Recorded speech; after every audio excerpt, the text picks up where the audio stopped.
They are, according to the manufacturers, the most advanced fighter jets available in the world. But like everything else in these straitened economic times, they're not easy to sell.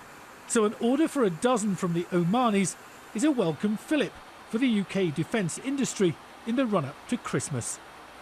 The jets make up the bulk of a £2.5 billion package, which also includes Hawk training aircraft and technical backup. This is an extremely important deal. 12 Typhoon aircraft, 8 Hawk aircraft. These support thousands of jobs in the UK, and they're high-tech, high-skilled manufacturing, engineering, technology jobs. The Oman deal is just a part of a wider sales strategy across the Gulf region. Saudi Arabia has ordered 72 Typhoons, a commitment that should be worth £4.5 billion in total.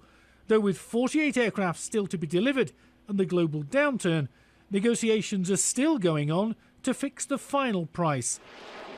At the same time, it's hoped the United Arab Emirates will also sign on the dotted line for anything up to 60 jets.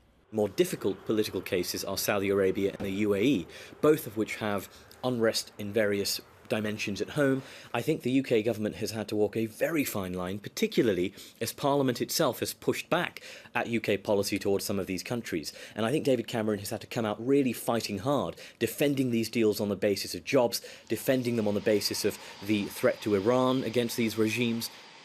The Gulf deals are undoubtedly good news for the UK defence industry and the Prime Minister's sales push, but they needed them.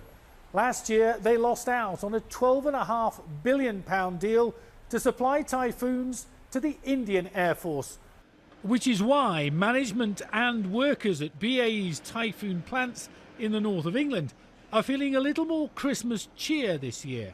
It actually is the next major step on our strategy, which is to be even more international than we've been before. So we've always done a lot of business in the international market, but this is a customer that we've served loyally for many decades, and we want to serve loyally for many more decades to come. The first of Oman's Typhoons will begin manufacture in 2014.